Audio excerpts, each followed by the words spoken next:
Assalamualaikum warahmatullahi wabarakatuh. Perkenalkan saya Bayu Kurnia Rahman, NIM 21053060, ingin mempresentasikan tugas pengantar ekonomi mikro dengan judul merger akuisisi dan konsolidasi.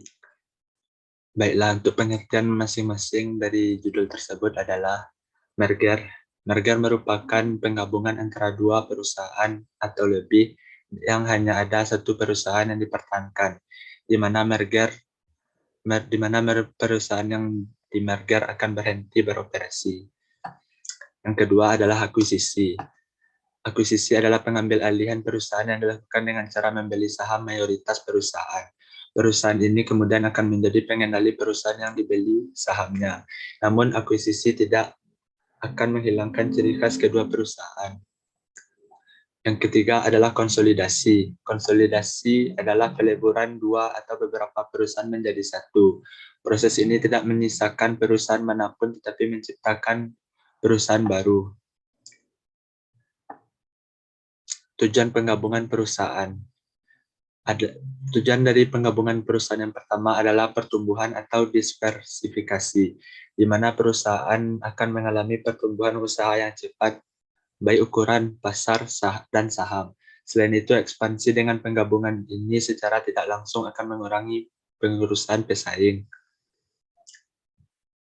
Tujuan kedua adalah peningkatan dana, di mana perusahaan tersebut akan menggabungkan diri dengan perusahaan yang memiliki likuiditas tinggi, sehingga menyebabkan peningkatan daya pinjam perusahaan dan penurunan kewajiban keuangan. Hal ini memungkinkan meningkatnya dana dengan biaya rendah. Tujuan yang ketiga adalah pertimbangan pajak.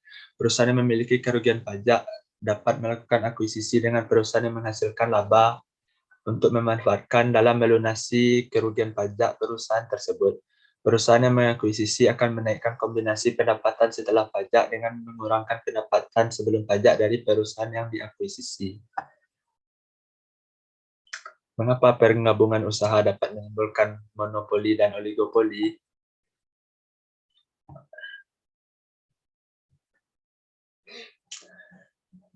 Hal itu bisa terjadi karena perusahaan yang menggabungkan diri telah melanggar ketentuan dari undang-undang. Dalam Undang-Undang Anti Monopoli dan Persaingan Tidak Sehat dikatakan bahwa merger dan akuisisi dilarang jika dapat menyebabkan praktik monopoli dan perusahaan persaingan usaha tidak sehat. Pembatasan praktik monopoli adalah penguasaan pangsa pasar lebih dari 50% untuk satu pelaku usaha atau lebih dari 75% dari dua atau lebih pelaku usaha. Sedangkan batasan persaingan usaha tidak sehat adalah adanya unsur tidak jujur atau melanggar hukum dan menimbulkan penguasaan pasar. Penggabungan usaha bisa dikatakan melanggar jika melakukan tiga hal. Yang pertama adalah perjanjian yang dilarang. Misalnya praktik oligopoli, penetapan harga, pembagian wilayah, pemboikotan, kartel, trust, oligopsoni, integrasi vertikal, perjanjian tertutup, perjanjian dengan pihak luar negeri. Ada dalam pasal 4 sampai 16 Undang-Undang Nomor 5 tahun 1999. Yang kedua adalah kegiatan yang dilarang, misalnya praktik monopoli, praktik monopsoni, penguasaan pasar, dan persekongkolan. Dijelaskan dalam pasal 17 sampai 24 Undang-Undang Nomor 5 tahun 1999. Sedangkan yang ketiga adalah penyalahgunaan posisi dominan, misalnya jabatan rangkap kepemilikan saham pada beberapa perusahaan sejenis. Ada pada pasal 25 sampai 27 Undang-Undang Nomor 5 tahun 1999. Untuk kebijakan antitrust di Indonesia ada pada Undang-Undang Nomor 5 Tahun 1999 tentang larangan praktek monopoli dan persaingan usaha yang tidak sehat. Selain itu, untuk menghindari terjadi monopoli itu, maka pemerintah juga membentuk KPPU RI atau Komisi Pengawas Persaingan Usaha Republik Indonesia.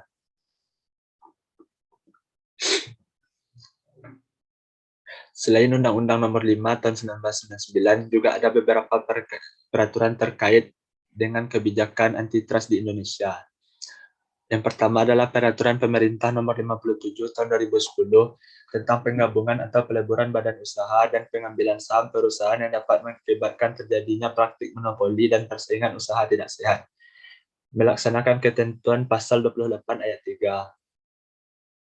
Peraturan yang kedua adalah Peraturan Pemerintah Nomor 57 Tahun 2010 tentang penggabungan atau peleburan badan usaha dan pengambil alihan saham perusahaan yang dapat mengakibatkan terjadinya praktik monopoli dan persaingan usaha tidak sehat, di mana melaksanakan ketentuan pasal 29 ayat 2. Yang ketiga adalah Keputusan Presiden Nomor 75 Tahun 1999 tentang Komisi Pengawas Persaingan Usaha, sebagaimana telah diubah dengan Peraturan Presiden Nomor 80 Tahun 2008 tentang perubahan atas Keputusan Presiden Nomor 75 Tahun 1999 tentang Komisi Pengawas Persaingan Usaha, melaksanakan ketentuan Pasal 34 Ayat 1. Keefektifan kebijakan antitrust di Indonesia. Kebijakan antitrust di Indonesia sudah berjalan dengan cukup baik karena adanya suatu badan yang mengawasi persaingan usaha di Indonesia, yaitu KPPU RI. Selain itu juga ada aturan perundang-undangan yang mengaturnya. Untuk setiap kebijakan penggabungan usaha akan selalu dipantau oleh Komisi Pengawas Persaingan Usaha sehingga dapat meminimalisir terjadinya praktik monopoli dan oligopoli usaha. Apakah perusahaan monopoli dan oligopoli akan selalu untung? Tentu saja perusahaan monopoli dan oligopoli ini tidak akan mengalami untung terus-menerus, karena perusahaan ini termasuk ke dalam pasar persaingan tidak sempurna, di mana penjual atau produsen lebih banyak dari pembeli atau konsumen. Terlebih di Indonesia menganut sistem ekonomi campuran di mana hanya perusahaan BUMN yang bisa memonopoli demi kesejahteraan rakyat. Contoh, PT PLN merupakan salah satu perusahaan monopoli di Indonesia yang memonopoli listrik. Perusahaan ini juga bisa merugi karena biaya produksi yang besar, sedangkan subsidi yang diterima dari pemerintah tidak sebanding. Apakah penggabungan perusahaan sejalan dengan Pancasila dan Undang-Undang 1945? Menurut saya, penggabungan perusahaan ini sejalan dengan Pancasila dan Undang-Undang Dasar Negara Republik Indonesia tahun 1945, selama kegiatan dari perusahaan tersebut tidak melanggar aturan yang berlaku seperti melakukan monopoli dan oligopoli. Karena beberapa perusahaan melakukan penggabungan, salah satunya karena hampir bangkrut. Jadi penggabungan tersebut bisa menyelamatkan karyawan perusahaan yang ada pada perusahaan tersebut. Karena kegiatan ini mencerminkan nilai dari sila kelima, di mana setiap warga negara berhak dalam mengembangkan keadaan agar lebih baik demi mencapai keadaan yang lebih baik, serta membuat pembangunan nasional yang lebih baik dan lebih merata.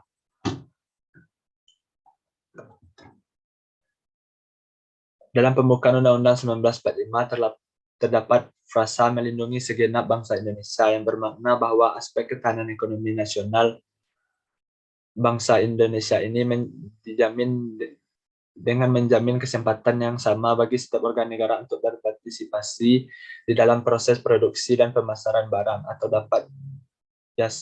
jasa dan dalam iklim usaha yang sehat, efektif dan efisien sehingga dapat mendorong pertumbuhan ekonomi dan bekerjanya ekonomi pasar yang wajar. Selain itu, ada juga frasa yang memajukan kesejahteraan umum yang ditujukan bagi setiap orang yang berusaha di Indonesia agar berada di dalam situasi persaingan yang sehat dan wajar sehingga tidak menimbulkan adanya pemusatan kekuatan ekonomi pada pelaku usaha tertentu. Kedua paradigma tersebut menjadi landasan ideal pembangunan bidang ekonomi yang diarahkan kepada terwujudnya kesejahteraan rakyat dengan mengatur persaingan usaha.